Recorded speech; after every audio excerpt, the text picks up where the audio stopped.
Jadi saya dulu memang mimpinya keliling-keliling gitu. Tapi ya, tapi kan apa sih mau pulang itu apa sih yang saya buat untuk Palembang gitu? Ya iseng-iseng aja sebenarnya buat kaos gitu kan. Jadi hati-hati yang iseng-iseng.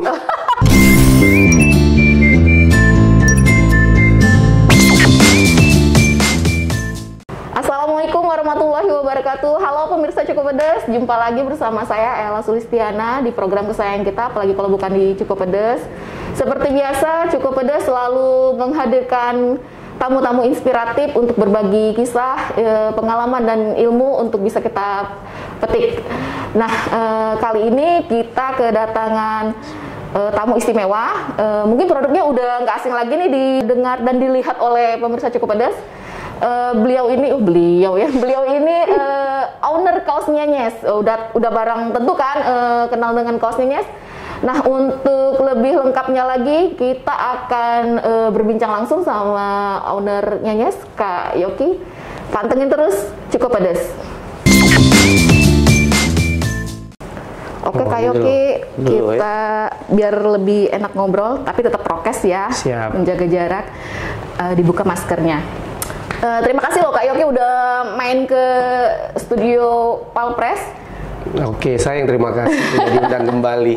Sudah siap ya membagi mungkin ilmu atau apalah gitu, kiat-kiat untuk pemirsa Cukup Pedes, jadi biar ada inspiratif. Siap. Apa sih yang nggak buat Palembang gitu? Oke deh, langsung aja nih Kak Yoki. Di tengah pandemi kayak gini kan nggak mudah ya usaha, apalagi kayak usaha Kak Yoki ini untuk bertahan. Nah mungkin ada nggak sih kiat-kiat dari Kak Yoki kok bisa mempertahankan kaos Nyenyes ini sampai sekarang? Kita bicara yang dulu apa yang sekarang? Boleh karena banyak tantangannya. Iya boleh dari dulu kan nggak langsung segede ini kan pasti. Oh iya. Gitu. Ya mungkin kalau dulu kita kan namanya entrepreneur ya, jadi memulai usaha kan nekat tuh modalnya. Oh nekat. Oh awalnya nekat ya? Iya nekat. Ternyata nekat. Dari nekat, tapi di perjalanan oke, kita dapat profit gitu kan, tumbuh lah. Tapi nanti di sebuah titik itu kita ngerasa harus butuh ilmu ternyata dalam membangun bisnis tadi. Nah itu perlunya kita belajar ya, pasti. Belajar itu nggak berhenti di sekolah, berarti di dalam kehidupan juga kita harus belajar, terutama di bisnis. Jadi belajar apa? Marketing, apa tuh? Keuangan, semuanya harus bisa ya. Bangun tim, HRD segala macam, ya lebih tahu lah masalah manajemen gitu ya. Nah sekarang apa tuh? Sekarang kita harus tetap be relevan gitu. Ya belajar tentang sosial media dipaksa gitu ya. Tentang konten, create konten, apalagi nih? Caption. Ya biar relevan. Bener biar. Seperti itu. Nah tibalah masa ini yang ya welcome pandemic gitu. Nah jadi ya semuanya kebingungan di awal-awal 3 bulan pertama, mungkin kita kebingungan ya. Tapi nomor satu sih ya saya tuh bertapa di masuk goa dulu, nonton ikut apa gitu ya. Ternyata kita nomor satu jangan panik dulu. Jangan panik dulu. Jadi kita cari cara nih terus. Nah makanya cari cara yang mana paling relevan. Seperti gini, biaya listrik kita lihat kos-kos mana yang bisa kita bisa turunkan gitu ya. Saya dapat juga nih waktu ikut sebuah komunitas ada yang sharing ketika dia dijadikan head store gitu ya, sebuah fast food company. Nah ternyata dia pertama kali dia lihat dulu nih apa yang kos-kos bisa dia kurangin. Itu inspiring buat saya. Ternyata dia lihat matahari dari mana. Ini cara bermain world class company. Iya. Jadi itu diubah oleh dia. Oh listrik jadi harus dimatiin. Jadi cost itu turun. Jadi target dia bisa tercapai. Nah saya juga tuh. Saya bisa mereduksi cost sekitar mungkin lebih dari 70%. Ya jadi itu satu dulu. Baru kita mikirin itu kan yang bisa kita lakukan. Kita kan nggak bisa mengubah tuh COVID langsung berhenti. Itu kan eksternal kita nih. Yang kita bisa benahi itu internal kita. Nah seperti itulah. Salah satunya adalah mereduksi cost dan cari potensi. Apa bisa kita perbuat? Nah itu dulu tuh. Jadi satu jangan panik. Kedua lihat dulu di dalam bisnis kita nih. Jadi teman-teman nggak panik nih tim kita di dalam. Terus kita turunkan cost yang bisa turun. Misalnya biaya-biaya yang misalnya listrik, air. Jadi permainannya di cash sebenarnya di awal-awal pandemi. Jadi siapa yang yang keep the cash, siapa yang saving money, saving cash itu insya Allah bisa bertahan. Nah, itu yang kejadian kenapa orang drop, karena mereka nggak saving cash, nggak ada manajemen resiko, manajemen cash nggak ada di situ. Nah itulah, jadi cash flow itu sangat penting dalam bisnis. Darah kan, cash flow ada darah, gitu. Harus menguasai juga ya berarti. Iya. Jadi nggak cukup modal nekat tadi ya. Iya, butuh ilmu dong. Harus butuh. Jadi kita juga harus mengupgrade diri juga ya. Banget.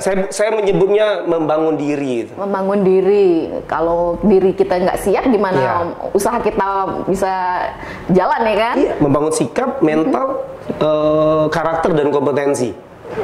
Gitu. Nah, untuk menghadapi pandemi ini gimana? Kosnya cukup kesulitan atau so-so aja atau gimana?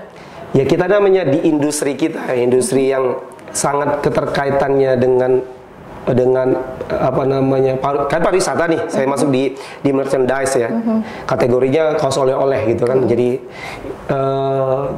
kita lihat nih yang berkaitan sama kita apa aja nih. Satu, plane gitu, penerbangan drop. Iya. Terus apa lagi, hotel-hotel bertumbangan itu kan.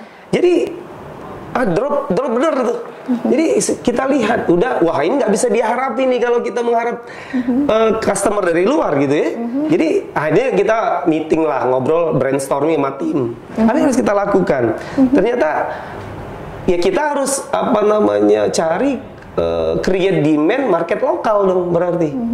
Nah itulah kita keluarin Wong Kito Keren Series sebenarnya. Wong Kito Keren Series. Oh, Keren Series. Apa itu Kak Yoki? Jadi itu adalah istilahnya, kata itu adalah sebuah strategi bisnis growth sebenarnya dipakai buat menemukan sebuah bisnis. Tapi karena pandemi kita coba aja. Jadi kita mengeluarkan produk yang turunan produk lama tapi dengan berbeda, sasarannya ke market lokal. Gitu. Jadi kita lihat tren-tren fashion sekarang misalnya yang simple-simple. Misalnya idiom frase kata yang familiar gitu ya. Gitu. Jadi dipakai orang, apa tren nih? Pakai sepeda. Orangnya modelnya pakai sepeda. Jadi kita photoshootnya mereka lagi kerja work from home atau belajar dari rumah. Jadi kaos itu dipakai buat keseharian. Nah, kita launch, ya alhamdulillah dapat respon dari market. Nah, dari sudah menekan cost, kita create revenue kembali, create sales lagi kan. Jadi jangan panik, terus kita turunkan biaya-biaya yang nggak relevan, kita tahan. Yang dibutuhkan sekarang ya sekarang naikin revenue nomor 3-nya. Nah, jadi potensi. Nah, jadi dari situ. Kedua, after 3 months kita keluarin lagi. Nah, karena kita melihat banyak juga yang terdampak nih ya. Apa aja nih yang kita bisa kolaborasikan. Nah, kita lihat pengrajin jumputan. Nah, kita coba dulu tuh, kita riset. Oh, ternyata jumputan kain katun combat yang kita pakai buat bahan kaos ternyata bisa juga ya buat dijumput gitu. Nah, kita tes dulu, kita oh ternyata bisa. Pertama kita trial dulu kan. Tapi butuh waktu yang lama karena dia handmade. Nah, jadi kasihan pengrajin itu, mereka juga hilang pendapatan. Gimana ini kita kolaborasi? Nah, makanya kita keluarin Wong Kito Keren Jumputan Series di bulan Juni kemarin. Nah, alhamdulillah itu sambutannya, saya juga terima kasih pada teman-teman media ya, di blow up juga gitu kan. Nah, jadi orang juga banyak juga dari online, kita cari potensi-potensi pendapatan baru. Karena unik kan? Yes, unik sekali. Jadi mungkin yang kan biasanya jumputan identiknya yang formal, pakai kondangan, ya kan? Ini tahu-tahu kaosnya ngenalin kaos yang casual. Yes, apa jumputan tapi bisa dipakai casual tadi. Contohnya dipakai Kak Yoki. Iya, ini saya pakai tapi itu. Ini salah satu contohnya. Wah, keren. Ini berarti bukan di sablon ya. Bukan. Tapi memang bener-bener pakai proses yang kolaborasi tadi ya. Iya. Oh, aku pikir di sablon kan awalnya nggak paham ya. Ternyata setelah Kak Yoki cerita baru ngerti pemirsa, ternyata ini bener-bener diproses sama pengrajin tadi ya. Betul. Jadi memang orisinil ya. Jadi dapat masih asli motif jumputannya. Iya, modernnya masih dapat, tapi kan tradisional kita angkat deh. Kerajinan kita. Nah, ini untuk siapa aja nih Kak Yoki sasarannya? Bajunya kayaknya bukan untuk laki-laki aja kan pastinya? Iya, ada kita semua kita coba. Yang kata saya ilmu tadi, kita lihat nih demandnya apa. Misalnya gini ya, boomingnya hijaber itu membuat kaos untuk cewek yang non hijaber itu turun banget. Jadi kita harus keluarin tunik, Iya. blus gitu kan, buat apa solusi buat teman-teman hijaber mau pakai. Jadi ada opsi. Iya, kaos gitu. Bener. Ada tunik, ada buat anak, ada jumper juga kita bikin. Jumper ternyata bisa dijemput. Jadi apa orang Palembang tuh bangga dengan apa namanya karya nenek moyangnya dulu. Mau dipakai untuk di era sekarang. Being relevan kan saya bilang tadi. Iya, benar-benar. Jadi gak ketinggalan kalau anak-anak muda mau bergerak, apalagi di sosial media tinggal upload kan, wih keren. Gitu. Sekarang kan apa-apa dijualnya di sosial media kan langsung cepet ya kan. Salah satunya kan Nyanya juga aktif juga ya di sosial media. Soalnya aku suka ngintip-ngintip juga. Iya.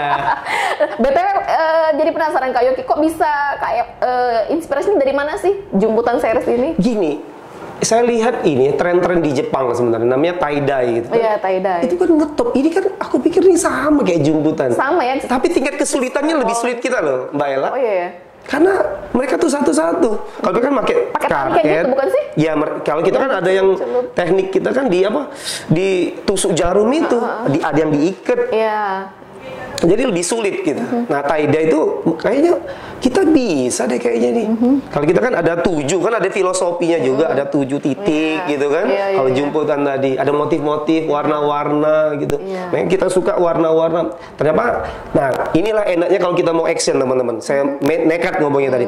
Jadi kalau kita mau buat usaha di awal, buka aja dulu. Nanti kita dapat feedback. Ternyata nih ya, kita di jumputan series, ibu-ibu itu semuanya, Mas, bukan Mas, Dek, kamu tuh pikir ke kami juga nih.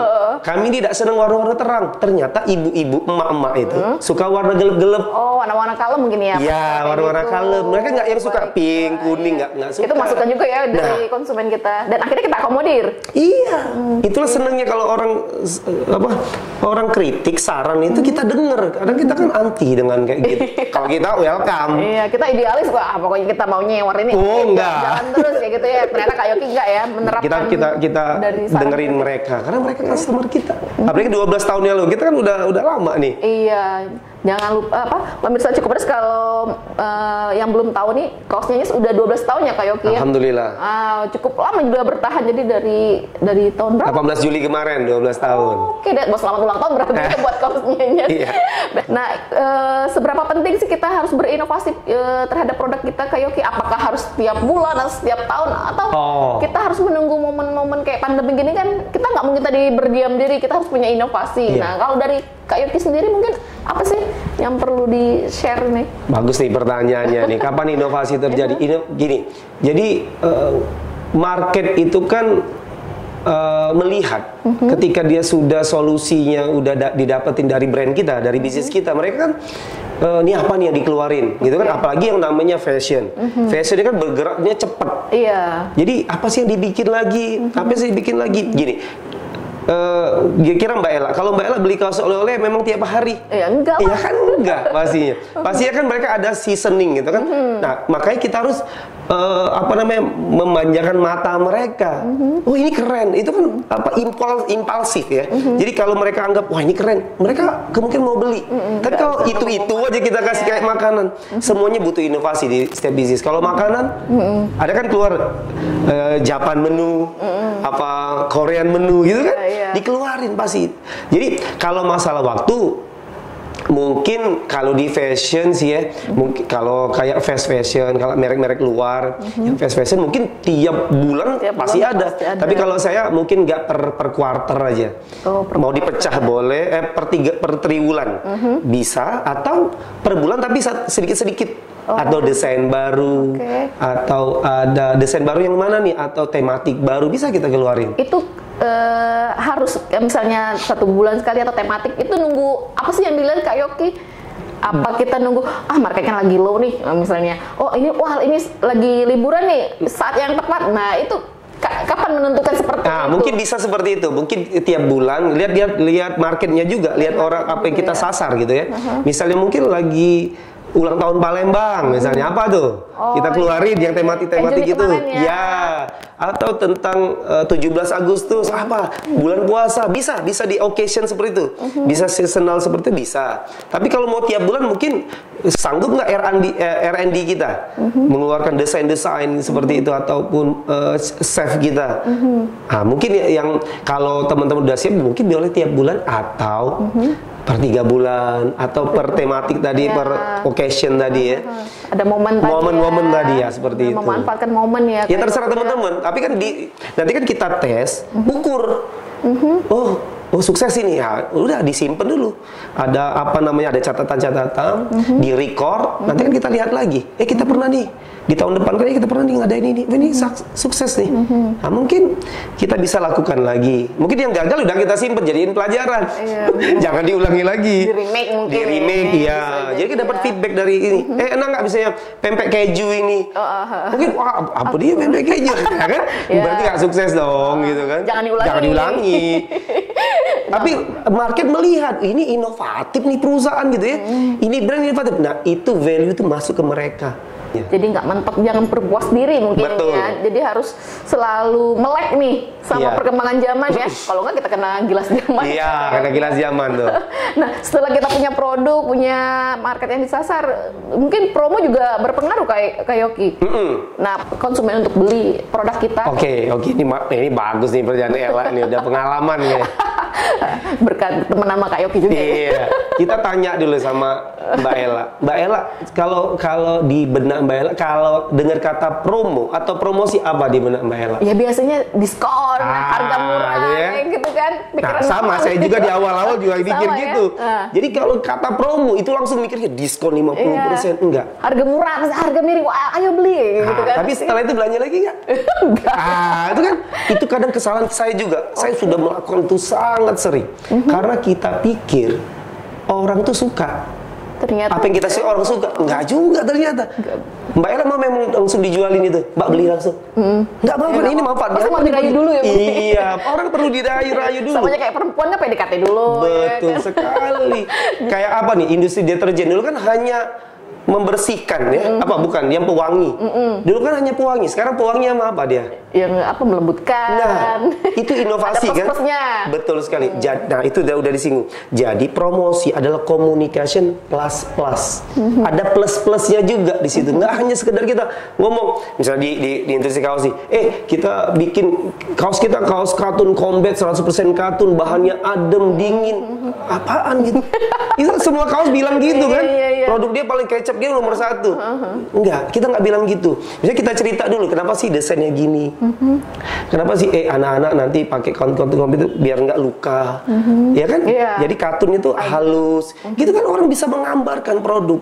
Kadang orang belum beli dulu deh di awal-awal. Jadi mereka harus disampaikan dulu value kita dulu nih, apa nih? Kayak kita nih di Nyenyes. Kita nih bicara tentang Palembang, tentang culture-nya, suku budayanya, orang-orangnya, kelakarnya. Itu kan itu yang dirindu orang Palembang tuh di situ yang dirindukan mereka, apalagi yang di rantau, tentang makanannya, gitu, tentang apa akar budaya sejarahnya, itu kita cerita dulu. Jadi kita angkat ya, mobil ketek, saya bikin desain dulu kan, karena mobil ketek tuh punah teman-teman, nggak ada lagi kan. Dulu mobil ketek tuh ada, kita umur masih kecil dulu kan. Sidul kayak gitu kayaknya. Nah, ketek ini apakah misalnya ada Al-Quran Akbar, ada, itu kan informasi juga. Jadi kita menyampaikan value kita dulu, value produknya apa, seperti itu, menyelesaikan solusi orang nggak. Nah, orang mau beli kecenderungannya. Nah, belinya jadi gini, ada value, ada price. Jadi orang ketika value-nya lebih tinggi daripada price, itu disebut apa tuh? Murah. Bagi kata orang, wah murah banget karena value lebih tinggi. Tapi kalau price-nya lebih tinggi dari value, disebut mahal. Gitu, ada rumusnya ya ternyata. Itu, jadi kita harus bicara value dulu. Value harus lebih tinggi daripada price. Atau minimal sama lah. Sama, ya. Nah, tapi ini kan kita kan harus bangun bisnis itu satu profitable, menguntungkan. Dua itu sustainable, berkelanjutan. Jadi ada repeat order. Jadi orang udah dikenal, dirayu-rayu. Ini solusinya dapat, dia dipertahankan sampai mati tuh. Itu orang. Jadi jangan sampai lepas. Mereka harus diingatkan, disapa. Apalagi coba. Jadi pelanggan jangan sampai lepas. Sangat besar biayanya ketika kita pakai diskon-diskon untuk mendapatkan satu pelanggan. Yang paling mahal kan pelanggan baru, Mbak Ella. Oh gitu ya. Jadi Memaintain pelanggan lama tuh murah sebenarnya. Tapi kadang ada orang abai. Orang abai nih. Mereka dikiranya orang langsung beli, enggak juga. enggak ya. Harus dirayu tadi kan. Iya benar ya, itu jadi kan. Iya. Nah ini adalah pembangunan brand. Jadi marketing tadi create demand, membuat permintaan. Nomor 2 itu menancapkan value di dalam benak mereka, belief, di belief dari value tadi. Aku harus brand ini. Nah nomor 3 tadi brand awareness, yang brand tadi. Itulah tadi pentingnya orang marketing. Jadi bikin produk sama memasarkan produk itu hal yang berbeda. Oh gitu ya. Jadi marketing kan create demand baru sales. Sales ujung. Nah, tapi banyak orang agak bingung membedakan sales sama marketing. Iya. Nah, sales Apa ini, bedanya kan? nah, tadi kan sudah create demand. Kan orang belanjanya sama orang sales sebenarnya. Iya. Nah, orang sales ini hati-hati. Orang balik nggak balik gara-gara orang sales. Oh gitu ya. Satu yang apa yang Mbak Ella harapin ketika ke toko? Orangnya harus apa? Ramah. Nah, tuh ramah, senyum gitu kan. Iya. Ya kan seneng kan? Nah, Kalau jutek males banget. Nah, mau nggak repeat order? Mau beli? Enggak, aduh, not recommended malah. Yes. Ya kan? Makanya orang sales inilah yang membuat orang mau balik lagi atau enggak. Orang sales ini maksudnya wiraniaga ya. Kan bisa kita bikin konten tuh, bikin ngiklan. Tuh orang marketing kan, create demand buat permintaan. Tokonya di mana? Tokonya di sini. Nah mereka datang tuh. Kayaknya di iklan keren banget. Iya. Bangun value kata saya tadi. Wah ini. Di sana jutek. Wah, dia buka langsung. Pilih apa Pak? Cari apa? Wah, gitu. Oh makasih. Nggak bilang makasih malah. Langsung, Gitu. langsung Mau nggak? jawabkan. Wah langsung itu kita bikin. Ini bahaya nih era sekarang. Orang bisa share, bisa brand kita Viral jadinya. langsung viral. Ya, Betul ngeri sekali. sekarang sama jempol jari-jari netizen. Nah, makanya saya bilang tadi butuh ilmu sekarang. Oke. Mungkin buat bisnis tuh mudah di awal, iya. tapi ketika itu kita harus banyak belajar dan learning fast learning itu, belajar dengan cepat. Oke. Kompleks sih jadi ya semuanya harus berkaitan, Betul. harus mendukung satu sama lain ya. Makanya ada quote, bisnis itu adalah about kompetensi. Jadi bukan masalah modal. Kita kan pertama tuh nggak mau buka usaha, modal. Sebenarnya modal tuh modal apa sih? Modalnya kan langsung uang. Iya. Pada dasarnya banyak orang-orang sukses tuh jadinya dari reseller. Kayak zaman sekarang anak-anak Tanpa modal ya. tanpa modal. Tapi harus jujur kan. Kita pembayaran. Aku bawa dulu barangnya, udah.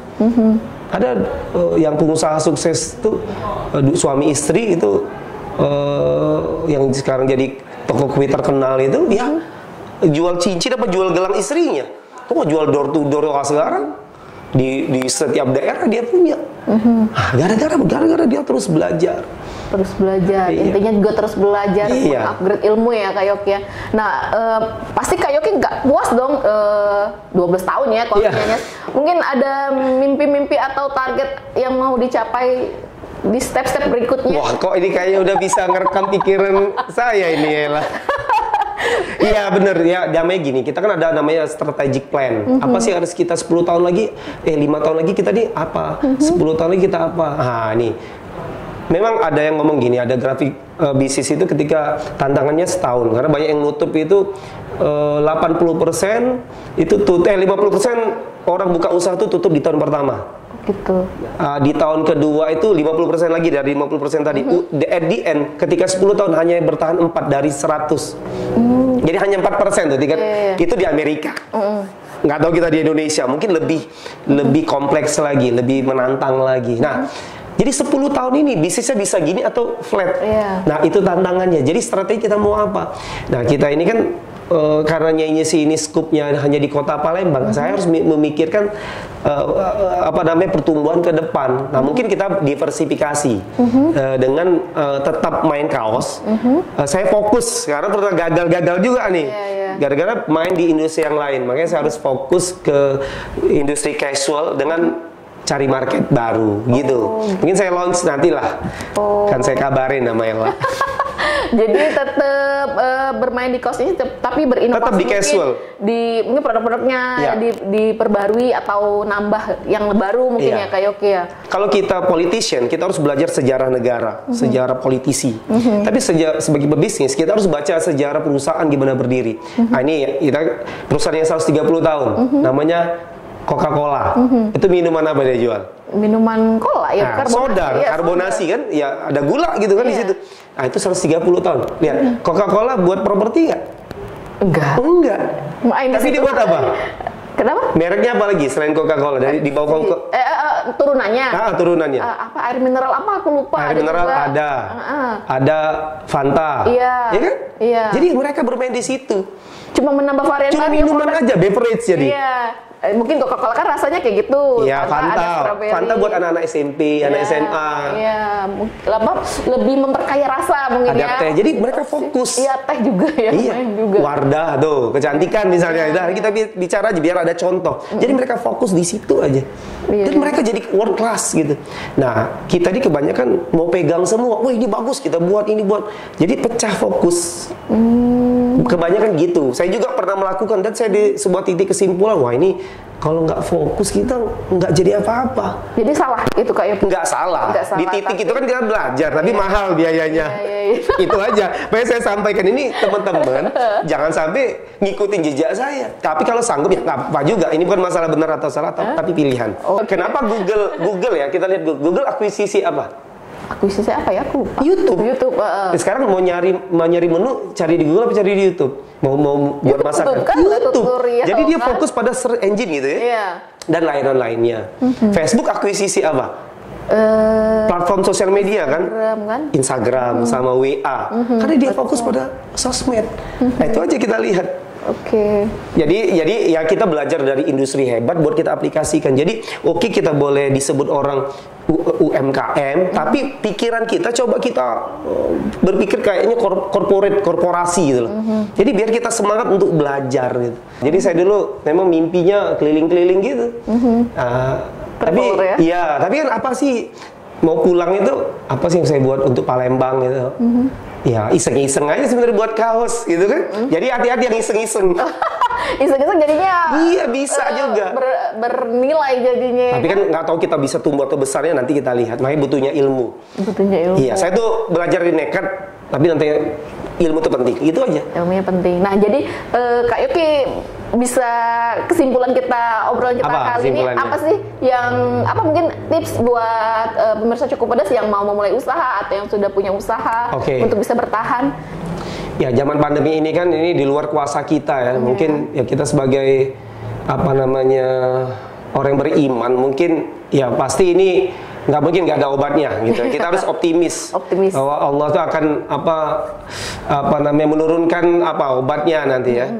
Tapi apa yang harus kita lakukan di sisi internal kita? Nomor satu, ya mungkin ada teman-teman juga yang diputus dari pekerjaan. Ya mungkin saatnya yang tepat untuk create usaha. Tapi yang lagi masih bekerja, ya Anda harus bersyukur gitu. Mungkin pekerjaan kita yang sepele ini orang juga menanti-nanti, gitu aja dulu.